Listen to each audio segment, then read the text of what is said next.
I'll play. Yeah, but one of my favorites is Tamara Morrison. When I got my Black Series Boba Head helmet, which is very recently, is one of the latest collectibles I got, and I only got it because it was on sale super cheap on Amazon. I think it was a flash discount or something like that, and I was like, "Fuck it!" Like I don't remember if I made a bunch of commissions on Twitter to be able to afford it. Oh no, that one was the pilot helmet, which fuck. I don't want to talk about that one because that one still hurts. Like it still hurts a lot. I always wanted a rebel helmet, a rebel pilot helmet. Like I well, you've seen me. Like if you know me on Twitter, you know how big my fascination is with the rebels. And you know how much I love the rebel symbol and all the rebel stuff. So I love the rebels. And I always wanted a Luke Skywalker, or well, not just a rebel helmet. Like the fact that it was Luke Skywalker's makes it even better. But I always wanted a rebel helmet. And when Luke Skywalker's helmet came out, unfortunately, it was a really tough time for me. Like, we couldn't afford anything during that time. We were going through a very tough spot in life, and we didn't have much money. And also, I was emotionally crushed by Star Wars because it was when The Rise of Skywalker came out. And I'm not the biggest fan of that movie. In fact, I absolutely despise that movie. And yeah, I don't like it. Like everyone is harsh against The Last Jedi, and with good reason. But I believe that one at least was ballsy enough to try something slightly different. Maybe it was ballsy in the wrong way, because that's not how you treat a franchise, you know? But at the same time, it is the only one that I can say tried something differently. Like I don't like any of the battles from The Force Awakens. Maybe a little bit of Starkiller base at the end, but it's too I don't know. Like the screen is too like you can't make anything. You know, you can't tell what's what. It's too much. You know, they need to do less. George used to find a pretty good balance. Like I told a friend when I walked out of I didn't walk out of watching Force Awakens.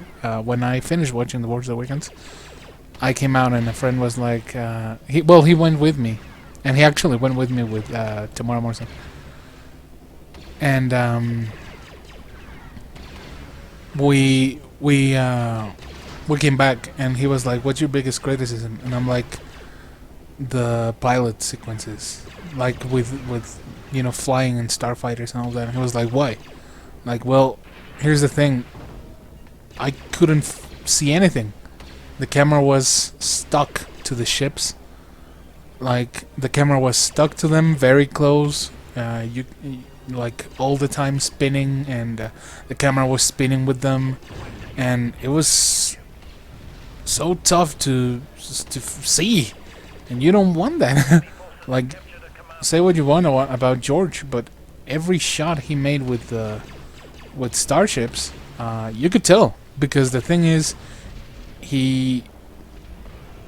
he moved the camera, he moved it slowly, so you could tell, and what would move were the ships. But most of the times, it was just the ships that were moving, and that was perfect because you could tell exactly what the ships were doing and where they were and everything. Rogue One understood this very well, and actually it created some of the most iconic shots in ships, which is the camera attached to the back side of the cockpit, because that gives you a very big idea of what the ship is, where the ship is, how big it is, and what it's doing. And that's George's style, 100%. But with the Force Awakens and all the sequels, like there's never enough time to breathe, and you can't see any of the sequences. I kind of like jumped into a rant there, but let's go back. To be honest, I like from all the, if you can call them battles, from all the battles in the sequels, the one I still really like is the one with Crate. Like the resolution to the battle is dumb, and well, the plan is not that bright either. But the visuals were stunning, and it's one of the most unique, visually unique Star Wars battles. Like you can't compare it to Hoth because it doesn't look like Hoth. I really like the red and white contrast. Very unique, very Star Wars, and I feel it's something George would have done. So I really like that battle. Again, visually speaking. So the Rise of Skywalker didn't have any of that. It went for the for what was sure to work. Another fucking desert, a stormy, dark place where you can't see shit, and the shots are very close to the ships, or extremely wide, and you can't see any of the ships. Like when the Naboo starfighters flying to Exegol. I only found out when I saw the behind the scenes, like months after the movie had come out, and I was like, "Holy shit! The Naboo starfighters were there!" And then I got even more angry because I was like, "If that movie had been made by a fan, by someone who actually likes Star Wars, they would have made a close-up to the fucking Naboo starfighters because they're part of the history." The history that supposedly you are about to fulfill with the last film, you know? Filoni knows what I'm talking about because he dedicated a whole episode to a fucking Naboo starfighter, and I love him. Thank you, Filoni. Thank you, Bryce Dallas Howard. Thank you, Jon Favreau. Thank you, Robert Rodriguez. Okay, I'm done. So yeah. I don't even know what I was talking about. I can go on and on and on for hours about Star Wars, for days, for months. My friends have a really funny tendency of whenever they ask me anything Star Wars related, they only say, "Just tell me what I want to know," and I'm like, "Fucking fine, I'm sorry, dude." And every time, like, there's a friend, very good friend, who is also a client. He's also a fan, and he actually played with me a lot of sessions in Fortnite, and I'm gonna upload them later because I do have the videos still, but they're more recent, and I still have to catch up with my Fortnite, and I'm just uploading more new shit because, of course. But anyways, when I talk to him and Star Wars comes out, I really go on and on and on and on, and I just get unhinged. And then I'm like, "Oh my god, I'm so sorry, dude. I really don't do it on purpose. It just happens." And he's like, "Don't worry, I actually like it." I'm like, "Oh, thank you." But still, I'm a bit worried when I start talking about Star Wars because seriously, you can't shut me up. Like, my whole life has always been. I mean, that sounds weird because people may think that I'm one of those fans that thinks that Star Wars is real, and that if something, that I don't like anything in the movies, I just go online and bully the actors, and I'm one of those actually kind of fans, and I'm not. I really am not. Like, when the sequels came out, when the last sequel came out, I wasn't the biggest fan of it, but I clearly stated on Twitter, if you liked it, please, for God's sakes, enjoy it. Love it. Because what more would I want as a fan than for other people to enjoy what I couldn't? Sorry. So yeah, I'd be like, enjoy it. Please enjoy what I, for some reason, because I'm too stubborn, because I'm too old-minded, or because I'm too nitpicky, or because the inconsistencies rub me the wrong way. I can't enjoy anything in that film. But don't let my angry demeanor, rob anything from you. Like, for fuck's sakes, enjoy the movie, dude. And I said that. I still say that today. Like, if someone comes up and is like, I'm a sequel fan, I'm like, good. That's good. I don't personally like them. Like, not all of it. I do love some ideas. Like I've said, I like Crate. I like the idea of the Battle of Exegol. I just don't like the execution. But I'm still a Star Wars fan at heart, so I okay. You enjoy it, Be yourself, like it.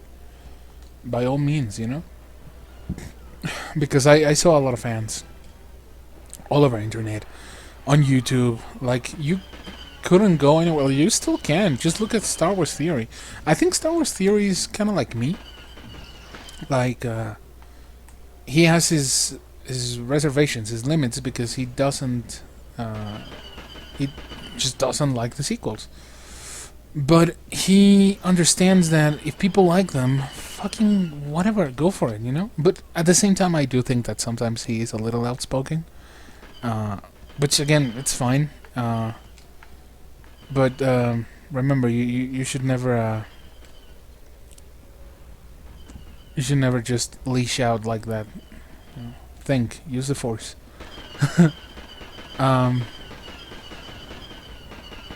But yeah, I'm a neutral, and I really love Star Wars. But then again, not just like Star Wars as oh, it's fun, oh, it has battles, oh, it has pew pews and whatnot. I really love the story, the lore, the creative process, Doc Chang's designs. I hope I'm saying it correctly. I know it's Doug, but I hope it is Doc Chang, who I think is the original designer of the N1 Naboo Starfighter. And I love his designs. He understands George very well. And obviously my hero in terms of art, Ralph McQuarrie. I couldn't get an actual art book from him because, again, I can only get what I can afford. But I got like a collection of postcards that has all the art McQuarrie did for all the Star Wars movies, including some of the small pieces he did for a Hellfire tank just ran me over, including some of the pieces that he did for Episode 1. So yeah, I'm really fond of that. I really love Ralph McQuarrie's art, and I love that they keep honoring him, like what they did with the Tusken Raiders, like the place where Boba Fett went to forge his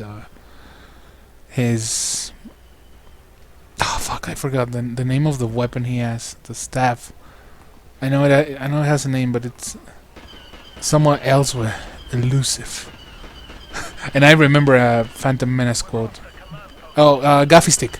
Yeah, when he goes to forge his gaffy stick, that the whole place is a reference to one of McQuarrie's art for the Tusken for Star Wars: New Hope. I love that. I really love that. And there was also the Ralph McQuarrie art piece that was shown in the streets of Mos Eisley or Mos Espa, I think. Where one of the bikers runs it over. It was Jabba the Hutt's kind of like painting. It was really cool. I know a lot of people got angry at the scooter gang, but I actually liked them. It felt 100% like something George would have done in the prequels.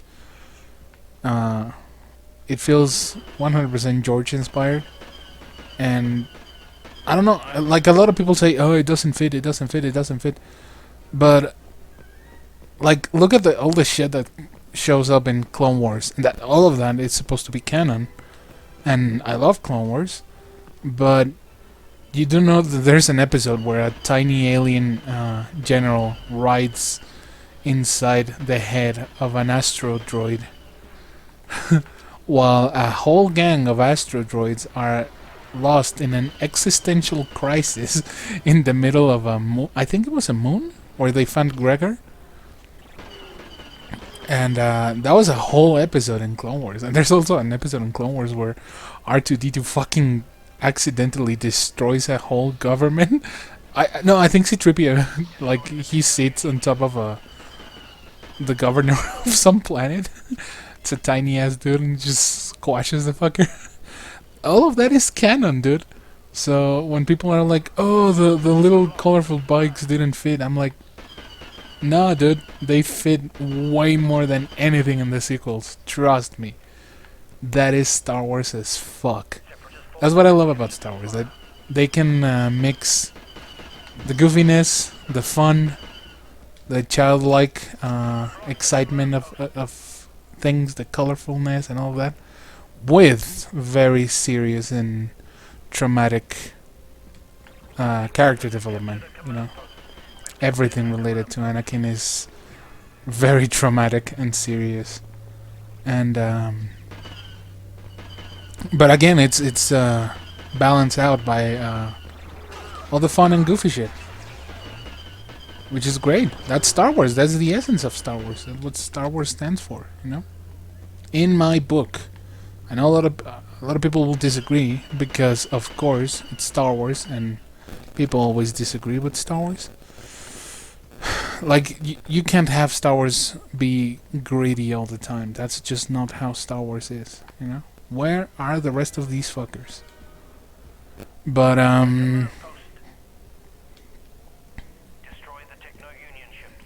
but yeah, Star Wars is supposed to be fun, as well as... It's supposed to be fun for every age. Like, at its heart, it's definitely a movie for kids. That's what George set out to do. That's what they were. That's why they were selling toys for them, you know? They are kids' movies. But, like every good kid-related content, an adult can also enjoy them. And with Star Wars, it's even more because it has very strong adult themes. But then again, they're very well balanced with all the goofy shit. So again, that's what works for me for Star Wars. That is Star Wars, 100%. And I really do like the little scooters, the scooter gang. A lot of people were like, how would they get like scooters like that in Tatooine? Like, look at everything around them. I'm like, my dude, you never lived in the hood, have you? I live in the hood. I'm Mexicano. I'm Mexican. And there's always that cholo living in the street that has a very, very well taken care of, like a classic, you know, like a Mustang or something like that. All shiny and shit. When I was living with my dad, there was even one with a... Fuck, everyone's gone. Well... Oh! One of the last troopers is fighting... One of the last troopers on my side is fighting one of the last troopers on their side, and he won. There's no one left. I think the one is for the Techno-Union ship? Might as well destroy it. Destroy the Techno-Union ships. So yeah. Yeah, I love... that looks awesome. I love Star Wars. I love Star Wars. I'm just gonna leave it at that. I love Star Wars. I'm pretty sure a lot of people already caught up on that. And I'm pretty sure this episode is gonna be a long-ass, uncut session of me playing, because... Why not? Oh, I see the fucker! He was hiding underneath the Techno-Union ship. Oh, you're gonna get it, motherfucker, because I'm gonna get the gunship. LAAT coming at you, bitch. First person, too. Dun-dun-dun-dun. Dun-dun-dun-dun-dun-dun-dun. There you are. Having fun? Oh, fuck, I missed. Got him. The end. Beautiful. Fuck. But yeah. I really love Star Wars. Holy shit. Oh, this is Jabba's palace. Now let's be a Republic. Let's do our best cosplay of Jango Fett here. Or Boba Fett. Oh, the Gamorrean. Does he have no arms? I think he didn't have any arms. I really love seeing Jabba's palace again. I love how perfectly they captured the essence of the original palace in the Book of Boba Fett.